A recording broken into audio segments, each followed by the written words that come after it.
पुरुषों ने भारी पत्थर उठाकर पाषाण मूर्तियों पर जोरदार वार किया, जिससे मुहान से सोने की मिश्रित रेत निकलने लगी। साथियों ने देखकर पत्थर उठाकर मूर्तियों को तोड़ना शुरू कर दिया, लेकिन आखिरी पत्थर टूटते ही उन्हें डर महसूस हुआ कि सदियों से शांत खंभे अचानक तेजी से हिलने और केंद्र की ओर इकट्ठा होने लगे।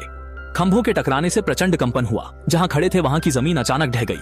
कई लोग बिना तैयारी के गहरे गर्त में गिर पड़े और जागने पर उन्हें पता चला कि यह प्राचीन मिस्र का सुनहरा किला था, जिसे अनगिनत खजाना खोजने वालों ने बेधड़क खोजा। सांस न मिलने पर सीढ़ियां सिकुड़ गईं, जिससे सभी लोग आतंक में नीचे भागने लगे। वे सीढ़ियों की तेज गति माते नहीं और घाटी के तल में गिर पड़े। नीचे के जलाशय ने जान बचाई और जल प्रवाह अनुसार रहस्यमय गुफा खोज निकाली। जब वे गुफा के मुहाने पर कदम रखे तो उनके सामने अनमोल सोने के खजाने बिखरे पड़े थे, पर टीम के बुजुर्ग ने इन्हें पूरी तरह अनदेखा कर दिया। वह स्थिर होकर धूल जमा हुई विशाल द्वार की ओर गया और अपनी हथेली में से एक चमकदार क्रिस्टल बॉल निकाली।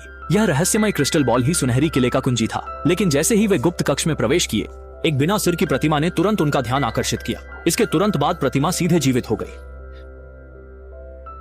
पुरुषों ने कभी नहीं सोचा था कि किंवदंती के अनुसार सुनहरी किला पूरी तरह से सोने से बना था।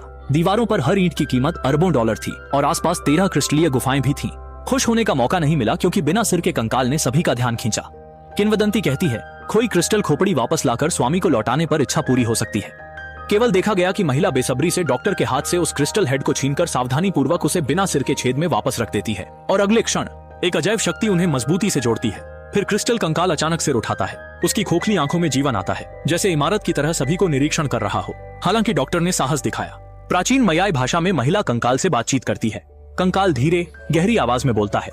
उसने सिर लौटाने पर धन्यवाद दिया और तुरंत लौटाने वाले को बड़ा उपहार देने का वादा किया। यह अत्यंत हर्षित होकर एक रहस्यमय इच्छा कहती है, जिसे क्रिस्टल छेद क्रोधित कर देता है। अगले पल मंदिर में तीव्र युद्ध शुरू हो जाता है और 13 कंकाल सिंहासन से अलग हो जाते हैं। अन्यथा समझ न आने वाली शक्ति से हवा में तेजी से घूमते हुए गुंबद के ऊपर एक दूसरी आयामी रेखा फाड़ती है। क्वांगोटेन पूरी ताकत लगाकर डॉक्टर को एक बार धकेल देता है। वे मंदिर ढहने से पहले लोगों को खींचकर बाहर भागते हैं। एक लोभी साथी सुअर बन रहा था, लेकिन उसे शक्तिशाली चुंबकीय क्षेत्र में खींचकर दूसरे आयाम धुएं लहर में बदल दिया गया।